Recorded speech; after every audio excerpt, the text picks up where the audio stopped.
शुक्ल पक्ष की नवमी तिथि, बैसाख महीना।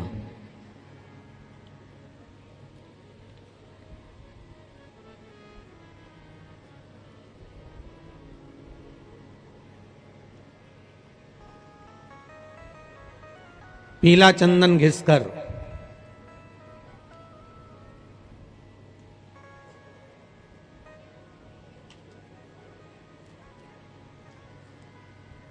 उस चंदन को एक सुंदर पीपल का कोमल पत्ता, कोमल पत्ता मतलब एकदम, एक तो पीपल का होता है कड़ला पत्ता, एकदम कड़क हो जाता है, और एकदम होता है कोमल पत्ता।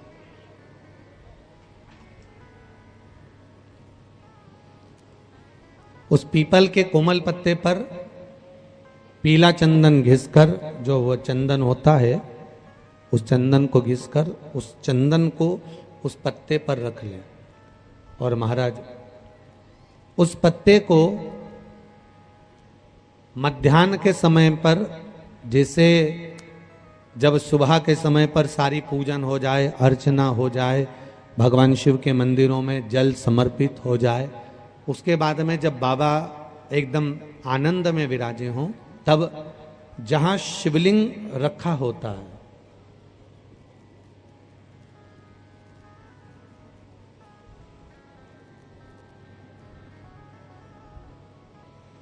जैसे ये शिवलिंग है और ये कटी भाग जहां शिवलिंग रखा हुआ है, इस कटी भाग पर जहां शिवलिंग रखा है उसके पास में ही 3 उंगलियों से चंदन का लेपन उस कटी भाग पर करना है।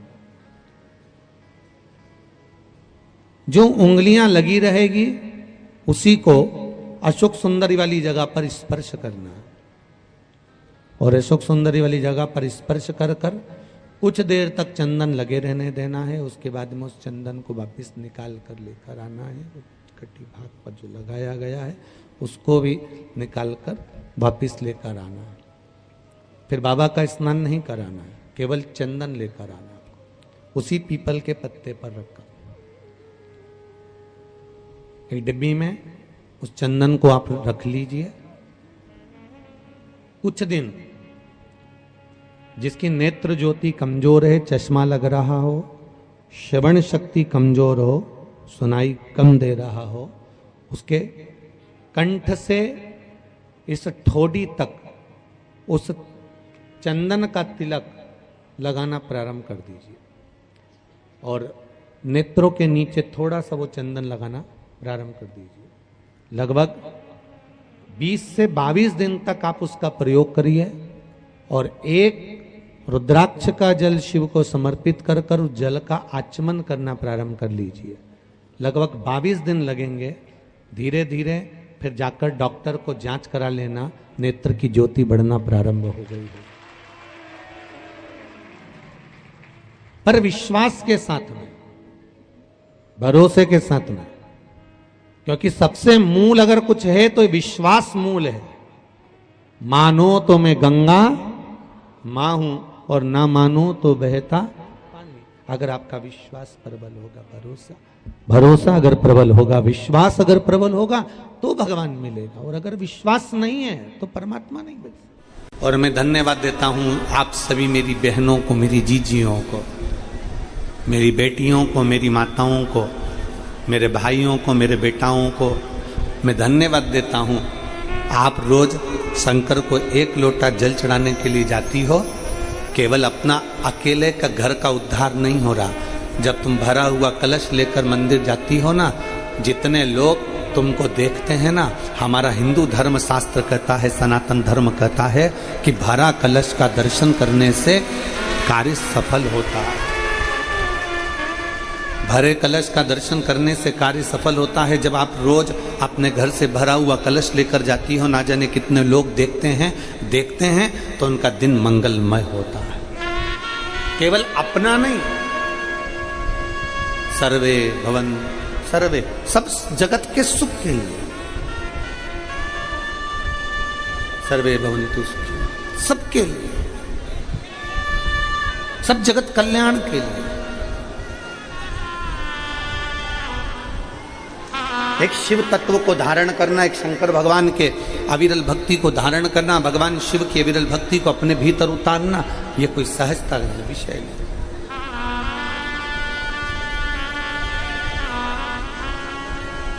और मैंने तेरे ही भरोसे बाबा, तेरे ही भरोसे हवा बिच उड़ती जावांगी बाबा, डोर हत्तो छठीना में कटी जावांगी भोले मैं तेरी शंभू में तेरी हवा बिच उड़ती जावांगी बाबा, डोर हत्तो छठीना में कटी जावांगी।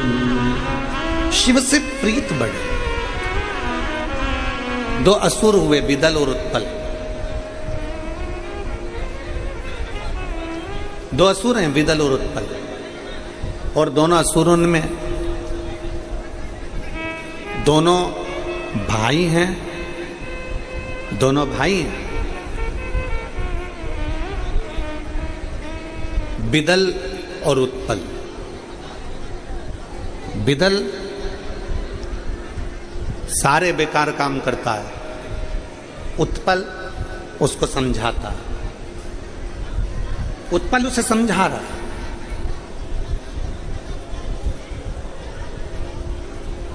उत्पल उसको समझाने का प्रयास कर रहा है, पर बिदल मानता नहीं। बेकार व्यक्ति की संगति व्यक्ति को बेकार बना देती है। एक चरित्र हमने पहले भी कथा में कहा था, आपके स्मरण में होगा। एक कौवा उड़ते उड़ते मानसरोवर पर पहुंच गया। कौवा जब उड़ते उड़ते सरोवर पर पहुंचा, मानसरोवर पर पहुंचा, तो मानसरोवर पर तो हंस ही हंस रहते थे। मानसरोवर पर हंस रहते हैं और कौवा वहां पहुंच गए।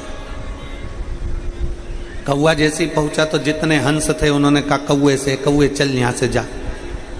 कौवा कहता है मैं नहीं जाऊंगा, मैं भी पक्षी तुम भी पक्षी, तुम गोरे मैं काला, मैं यहां से जाने वाला नहीं हूं।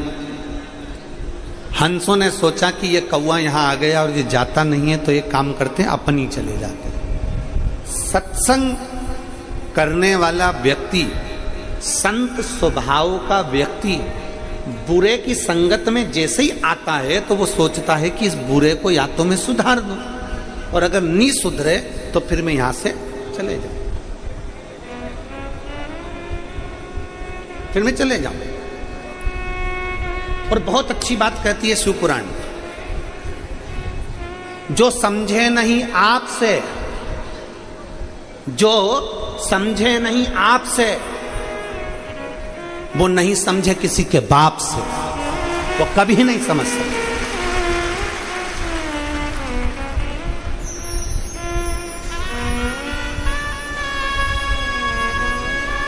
आप उसको नहीं समझा पा रहे हो,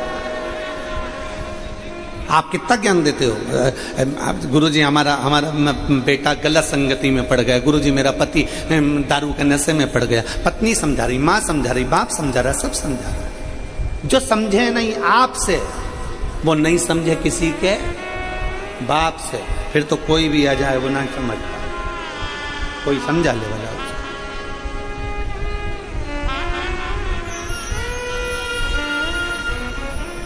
और यही शिव पुराण कह रही है। जितने आस्था चैनल पर श्रवण कर रहे हैं, जितने फेसबुक पर कथा श्रवण कर रहे हैं, जितने नांदेड़ की इस पवित्र भूमि पर लाखों की संख्या में पहुंचकर शिव भक्त श्रवण कर रहे हैं, उनसे निवेदन है, अगर शिव महापुराण की कथा आपकी चित्त वृत्ति में अगर एक बार बैठ गई तो तुम्हें फिर दूसरे की सुनने की एक ललकता जो तुम्हारे भीतर है शंकर को पाने की, वो बढ़ जाएगी। फिर तुम इधर उधर भटकोगे नहीं, शिव तत्व की ओर जाने का प्रयास करोगे, एक लोटा जल चढ़ाने का, फिर तुम्हारा मन नहीं लगेगा, तुम्हारा चित्त नहीं लगेगा। यहाँ कई माताएं बैठी हैं जो रोज टीवी खोलकर बैठ जाती हैं, रोज मोबाइल पर कथा सुनती हैं, 5 मिनट 10 मिनट 15 मिनट आधा घंटा 1 घंटा रोज उनका नियम है। कि मुझे कथा श्रवण करना है, और कथा सुनने का फल मिलता भी है। आप सब अंदाजा लगाकर बैठो, यहां जितनी लाखों की संख्या में बैठे हो, आप अंदाजा लगाना कि जब से आपने शिव महापुराण की कथा सुनना प्रारंभ करी है, उसके पहले का समय निकालना और उसके बाद का समय निकालना। पहले का समय निकालोगे तो जीवन संघर्ष में निकल रहा होगा, धक्के खाकर जिंदगी निकल रही होगी, परेशानी में जीवन निकल रहा होगा। और जिस दिन से तुमने टीवी पर शिव महापुराण की कथा सुनना प्रारंभ करी है, बाबा कुबेर भंडारी के उस कुबेरेश्वर बाबा की एक आनंदमय कथा का रसतत्व तुमने श्रवण करना प्रारंभ करा है, उस दिन के बाद समस्या आती जरूर है, पर मेरा बाबा एक लोटे जल से निर्णय कर कर बाहर निकाल देता है। ऐसा नहीं कि दुख नहीं आएगा, ऐसा नहीं कि तकलीफ नहीं आएगी। कर्म का भोग तो भोगना पड़ेगा। कर्म का भोग तो आपको भी भोगना है, तो सियोर वाले महाराज को भी भोगना है। कर्म का भोग तो दुनिया का कोई संत, साधु, गुरुजन, महात्मा, सन्यासी, तपस्वी, साधक, उपासक, स्वयं परमात्मा भगवान राम और कृष्ण को भी भोगना पड़ा है। कर्म का भोग मनुष्य को भोगना ही पड़ता है। जो करा है, भगवान राम ने छुपकर बाण मारा था, बाली छुपकर मारा था। बाली को जो बाण मारा वो छुपकर मारा, और भगवान राम ने बाण मारकर छोड़ दिया। अगला जन्म भगवान कृष्ण के रूप में जब हुआ तो वही बाली ने छुपकर भगवान कृष्ण के पांव में बाण मारा था। हिसाब बराबर करा है। ये कर्म का भोग तो सबको भोगना है। जो मृत्यु लोक में आया है उसको भोगना पड़ेगा। बस इतना याद रखो कि कर्म का भोग अर्थात समस्या, दुख, तकलीफ, कष्ट, बीमारी सब आएंगे, पर आपका एक लोटा जल चढ़ाते चढ़ाते चढ़ाते चढ़ाते तुम्हें मालूम नहीं पड़ेगा कि तुम्हारी बीमारी कब चली गई, तुम्हें मालूम नहीं पड़ेगा कि तुम्हारा दुख कब चले गया, तुम्हें मालूम नहीं पड़ेगा कि तुम्हारा कष्ट कब चले गया, तुम्हारी तकलीफें कहाँ गई। और जितने लोग कथा सुन रहे हैं आस्था चैनल पर, अपने दिल पर हाथ रखकर विचार करना कि हमने जब से शिव पुराण सुनना चालू करी तब से हमारे जीवन में कितना बदलाव आया है, हमारे व्यापार में, हमारी उन्नति में कितना बदलाव आया। एक भरोसा अपने भीतर जागृत करें। एक माँ ने एक पत्र लिखा,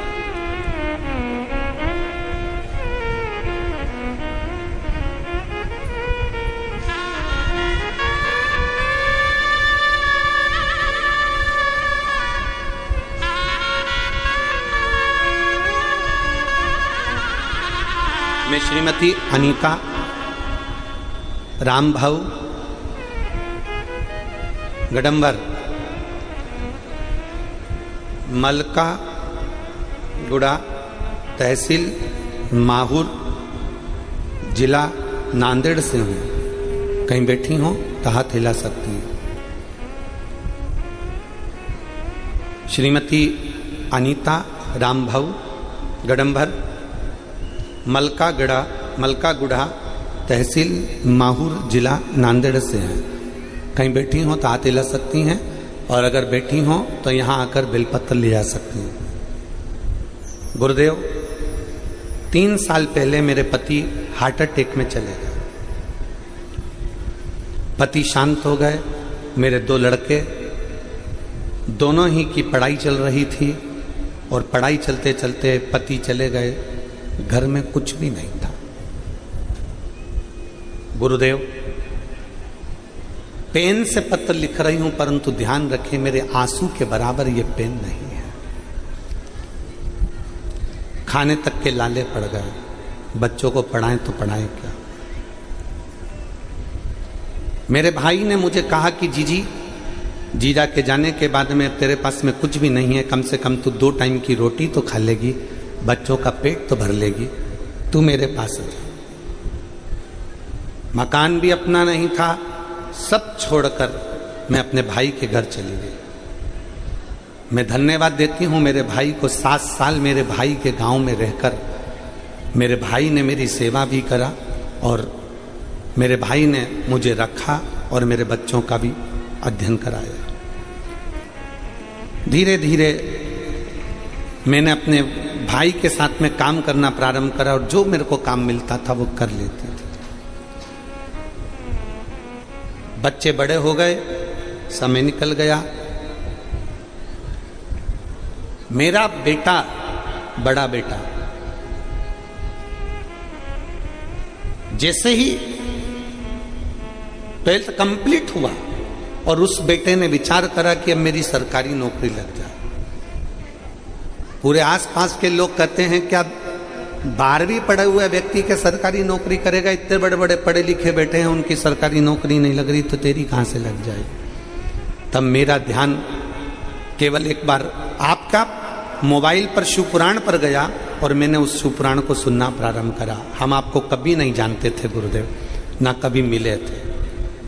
लड़के से मैंने कहा कि वो सियोर वाला महाराज कहता है कि अपना कर्म पूरा करो और अपनी मेहनत पूरी करो और शंकर जी पर एक बेलपत्र शहद लगाकर चढ़ाकर जाना, शिव सुनेगा जरूर। एक दिन मेरे बेटे ने मुझसे कहा, माँ एक सरकारी नौकरी निकली है, क्या मैं फॉर्म भर दूं? मैंने कथा सुनते सुनते अपने बेटे से कह दिया, हाँ फॉर्म भर दे। और मैं अपने भाई के यहाँ से फिर मैं वापिस अपने गांव में आ गई, वहीं पर मकान लेकर किराए से, फिर वहाँ रहने लगी। और बेटे ने सरकारी नौकरी के लिए एग्जाम दी और मेरे बाबा पर भरोसा कर कर मेरा बेटा रोज 2 लोटा जल चढ़ाता था, क्योंकि सियोर वाला महाराज ने कहा था 1 लोटा स्वयं के लिए, 1 लोटा दूसरे के लिए, जो सैनिक, जो पुलिसकर्मी, जो सरकार कार्य करती है उसके लिए। तो मेरे बेटे ने भी 2 लोटा जल चढ़ाया और एग्जाम दे दी। और बाबा का ऐसी कृपा हुई गुरुदेव, शायद दुनिया में कोई कृपा नहीं कर सकता। आज मेरा बेटा सरकारी नौकरी में लग गया, मैं बाबा को धन्यवाद। और तो और गुरुजी, मैं भी मेहनत करती हूँ, मेरा बेटा भी मेहनत करता है, और हमने मेहनत करते करते हमारे पास में कुछ भी नहीं था, आज बाबा की कृपा से हमने खुद की जमीन भी खरीद ली। मेरा बाबा कितना हाथ पकड़ता है गुरुदेव, मैं बाबा को धन्यवाद देती हूँ। ये शिव तत्व, ये औघड़ी, एक विश्वास। हमारे कर्म का भोग हमें भोगना है, तुम्हारे कर्म का भोग तुम्हें भोगना है। कबीर बाबा का चरित्र कहता है कि गुरु की करनी गुरु भरेगा और चेला की करनी चेला, और उड़ जाएगा हंस अकेला। करनी का भोग सबको भोग। इसलिए फिर निवेदन करेंगे कि मत बुरे कर्म कर बंदे वरना पछताएगा, भगवान की आंखों से तू बच नहीं पाएगा, तू बच नहीं पाएगा। अरे ओ अज्ञानी मत करना,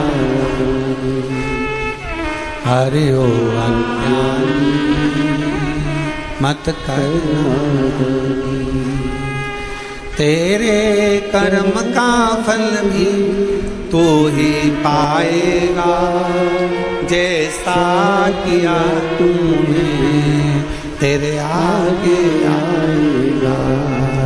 मत बुरे कर्म कर बंदे वरना पछताएगा, भगवान की आंखों से तू बच नहीं पाएगा, तू बच नहीं पाएगा। सत्संग का फल मिल जाए, गलत व्यक्ति की संगत छूट जाए। एक बार समझाया, 2 बार समझाया।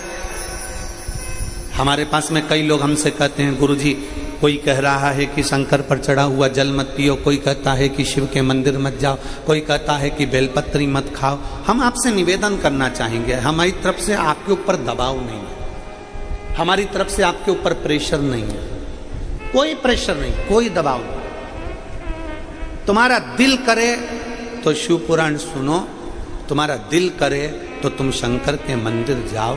और एक निवेदन जरूर करूंगा, जिसका भी कहना मानो मानो, पूरी दुनिया में धक्के खा लेना, और जब तुम्हारा कार्य ना हो तब 1 लोटा जल लेकर मेरे शिव के दरवाजे जरूर चले जाओ।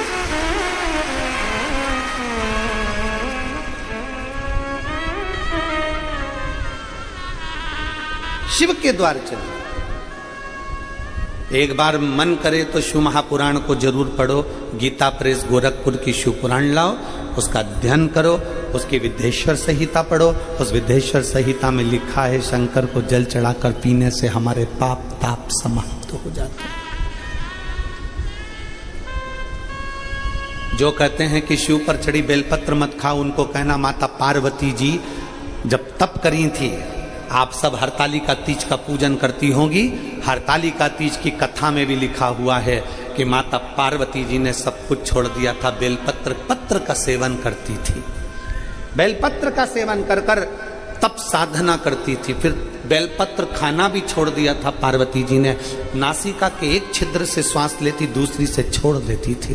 पार्वती जी ने वो भी छोड़ दिया। नासिका के एक छिद्र से श्वास लेती और उसी से छोड़ती थी। ऐसी तप साधना माता पार्वती जी ने करी, तब उनको शिव मिले हैं। दुनिया के लोग कहते हैं कि बेलपत्र नहीं खाना, जल नहीं पीना, तो यहाँ शिव पुराण भी तो वर्णन करती, उसको समझो, उसको जानो। हमारे शास्त्र क्या कहते हैं, हमारा वेद क्या कहता है, हमारी पुराणे क्या कहती है, उसको पहचानिए।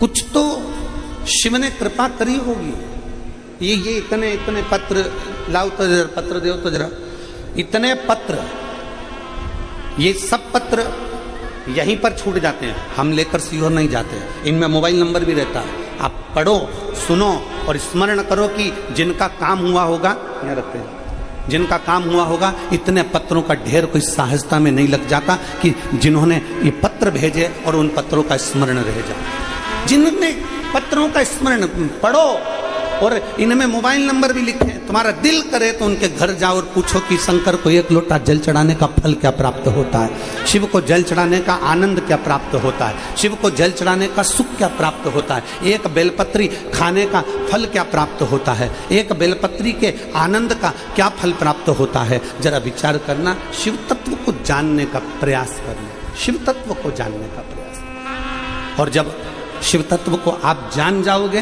भगवान शंकर की विरल भक्ति को पहचान जाओगे, तो मालूम पड़ेगा कि इसमें एक पत्र तुम्हारा भी होगा, एक दिन तुम्हारा पत्र भी इस व्यासपीठ पर पहुंचेगा। एक अविरलता है, ये पत्र नहीं है। इन पत्रों को जब भी उठाओगे, पढ़ोगे, इन पत्रों में मोबाइल नंबर, फोन नंबर सब मिलेंगे, और पढ़ो और अध्ययन करो, और साथ में उसके घर भी चले जाओ कि शिव क्या करता है, शिव क्या प्रदान करता है।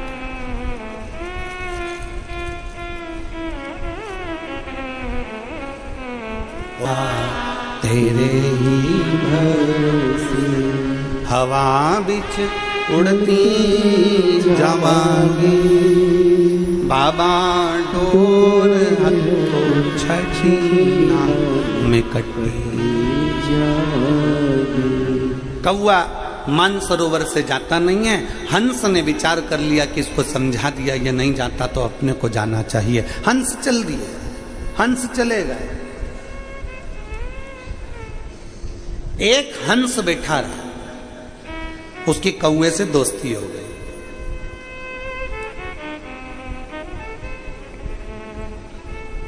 उसने कौवे से दोस्ती कर ली। अब उसको कौवा अच्छा लगने लगा, कौवे की संगत अच्छी लगने लगी। कौवे ने अपने दोस्त हंस से कहा, मुझे भूख लगी है, कुछ लाओ खाने का। हंस तो मोती चुगता था, मोती लेकर आ गया। ले, ये मोती ले, खा ले, ये मोती ले, खा।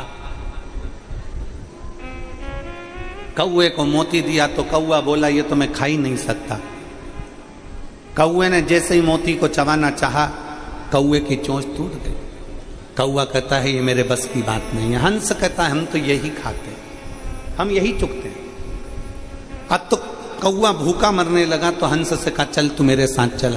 कौवा हंस को लेकर आ गया, और कौवा शमशान में रहता था, बड़ के पेड़ के ऊपर कौवा बैठा, हंस भी बैठा। हंस को भूख लगी तो हंस ने तुरंत कहा कौवे से, अब मुझे भूख लगी है। कौवा कहता, अब भी लाता हूं। कौवा उड़कर गया, मरा हुआ कुत्ता पड़ा था, उसका मांस नोच कर लिया और हंस को दिया, ले खा।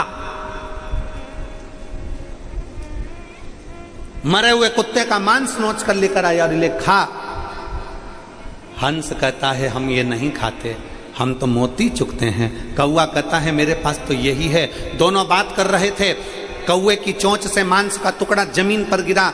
जहां जैसे ही नीचे गिरा, वहां एक राजकुमार बैठा था। राजकुमार की छाती पर पीठ पर जाकर वो टुकड़ा गिरा तो राजकुमार को क्रोध आ गया। राजकुमार ने बाण उठाया, धनुष उठाया और कौवे को मारने के लिए जैसे बाण छोड़ा, कौवा तो भाग गया, हंस को बाण लग गया, हंस नीचे गिर गया। हंस नीचे गिरा तो राजकुमार ने कहा, हंसदेव मैंने तो कौवे को मारने के लिए बाण उठाया था, मैंने तो कौवे को मारने के लिए बाण छोड़ा था, आपको बाण लग गया।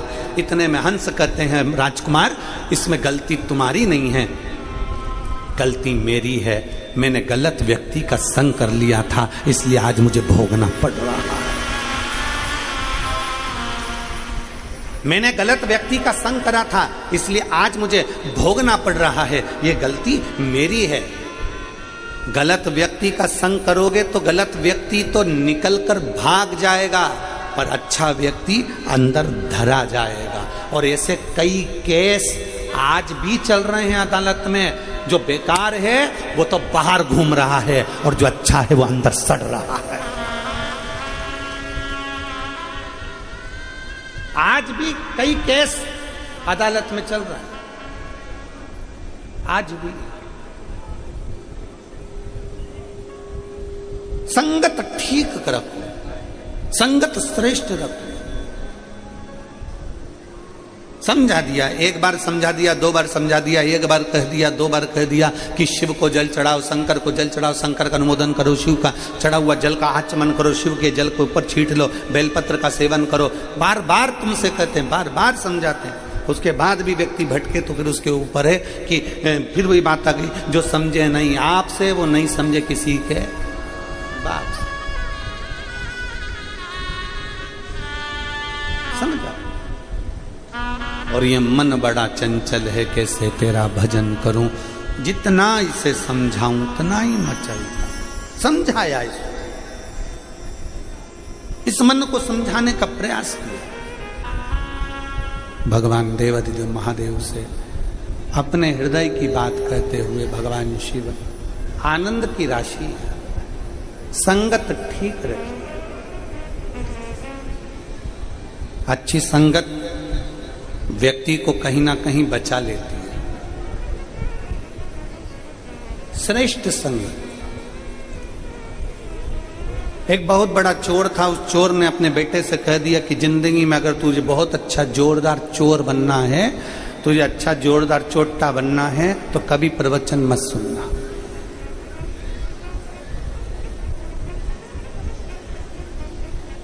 चोर ने अपने बेटे को बड़ा चोर बनाने के लिए कह दिया कि कभी प्रवचन में मत जाना, कभी सत्संग में मत जाना, तो तू नंबर 1 का चोट्टा बन जाएगा,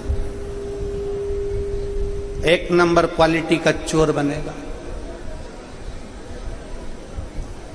चोरों में भी तेरी पहुंच बहुत ऊंची होगी और तू वीआईपी चोट्टा कहलाएगा।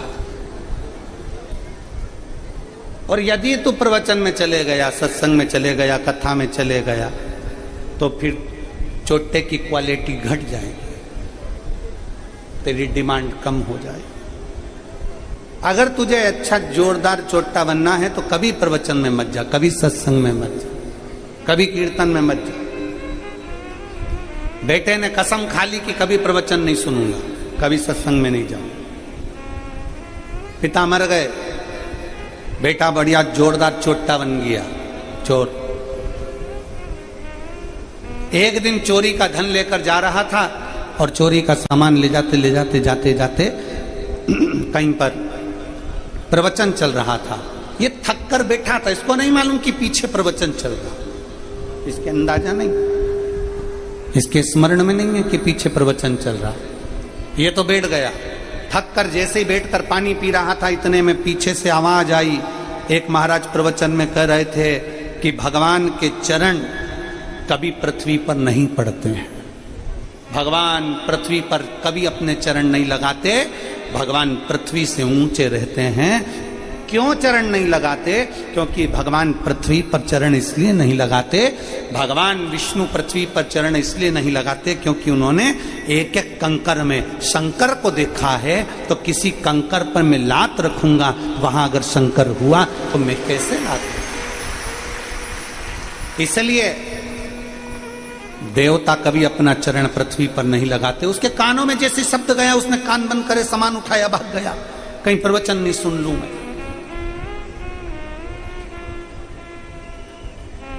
अब चोरी का धन लेकर भागा था। ऐसी चोरी करते करते करते 3 महीना बीत गया। एक दिन राजा ने अपने दूतों को भेजा, जाओ जरा चोर का पता लगाओ, मिल ही नहीं रहा है, रोज चोरी कर रहा है, पकड़ो जरा। दूत गए, चोर मिल भी गया, पकड़ भी लाए।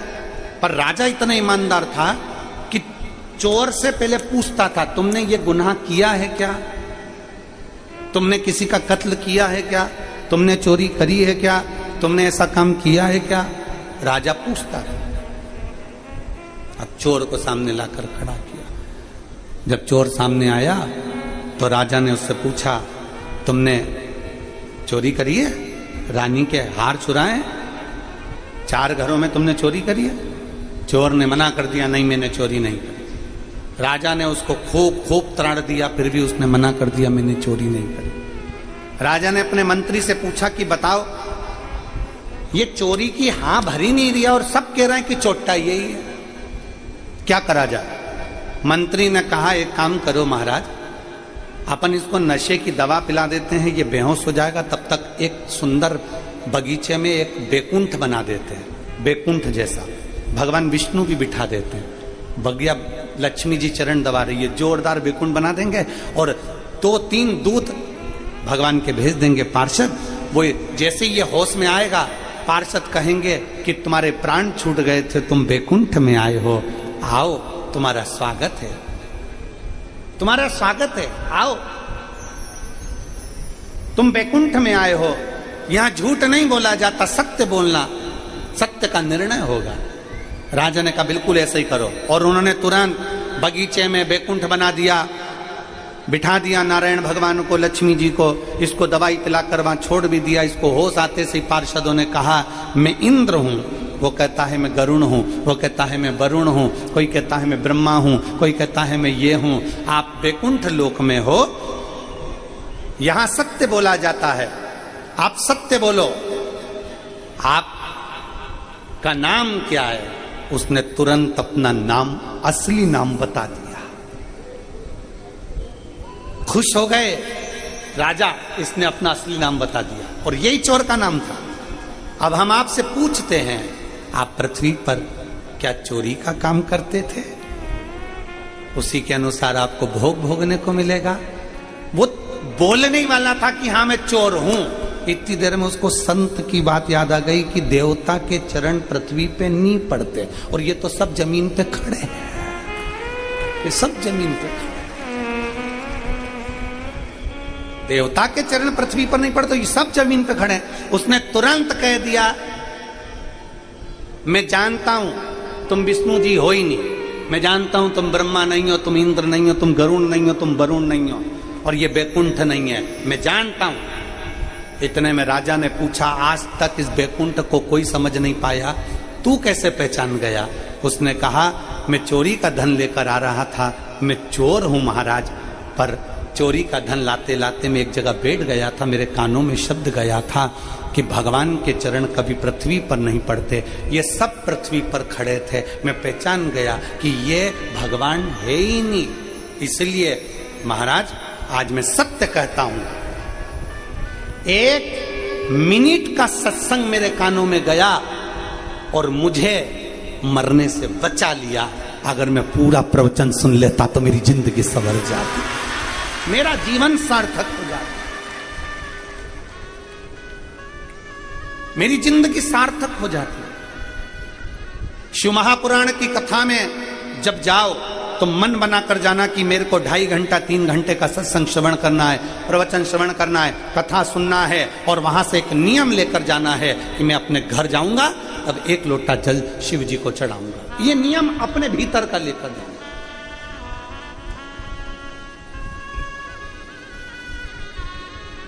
एक पत्र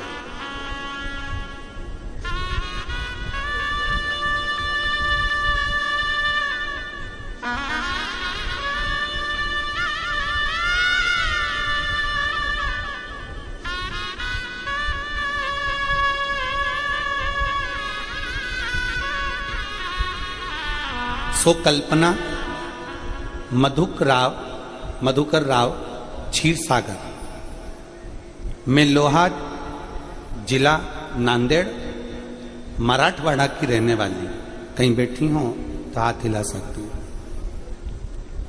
और अगर बैठी हो तो बेलपत्र लेने आ सकती हो। मैं मराठवाड़ा की रहने वाली हूँ, मैं लोहा जिला नांदेड़ की रहने वाली हूँ। मैं बाबा का क्या वर्णन करूं गुरुदेव।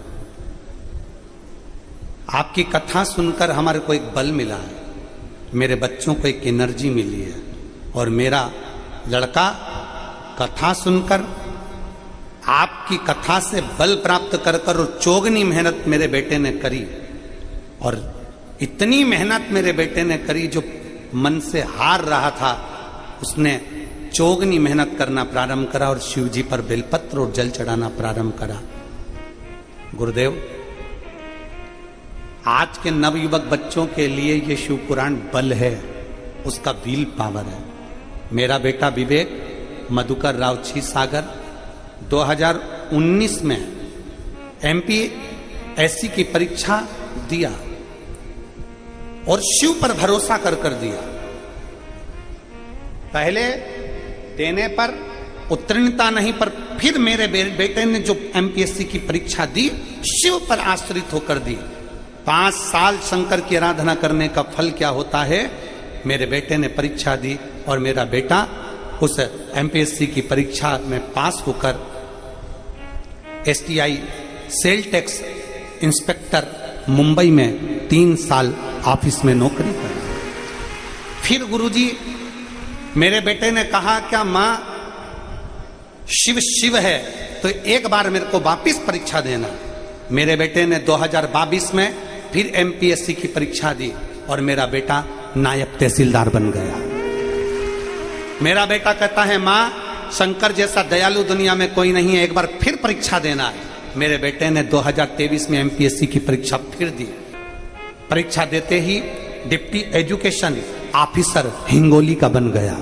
मेरे बेटे ने फिर 2023 में एमपीएससी की परीक्षा देने के बाद शिव को जल चढ़ाते चढ़ाते मेरा बेटा बोला कि अब मुझे फिर 2023-24 का 2 एग्जाम एक साथ देना है, और मेरे बेटे ने एमपीएससी की परीक्षा उत्तीर्ण करी और आज मेरा बेटा सहायक रजिस्ट्रार नागपुर बनकर विराजमान है। मैं धन्यवाद देने के लिए आया, मैं बाबा को यहाँ धन्यवाद देने के लिए आई हूँ। सो कल्पना मधुकर राव क्षीरसागर, तहसील लोहा, जिला नांदेड़। मेरा मोबाइल नंबर ये है। शिव पर करा भरोसा, शंकर पर करा गया विश्वास, कभी टूटता नहीं। एक विश्वास अपने भीतर प्रकट करें, और खाली ना जाता कोई दर से तुम्हारे, ये हमारा विश्वास करता है। जिसने टीवी के सामने, आस्था चैनल पर, मोबाइल पर या कथा के पंडाल में बैठकर दिल से अगर कथा सुनी है तो खाली तो नहीं जा सकता, उसकी झोली एक ना एक दिन भराती जरूर है, और बाबा भरता जरूर। थोड़ा फाइल मोटी होगी तो दुख कटने में समय लग सकता है, लेट हो गए पर लेटेस्ट जरूर हो गए, ये निश्चित होगा। काम तुम्हारा लेटेस्ट जरूर होगा, थोड़ी सी देरी लग सकती है, थोड़ा समय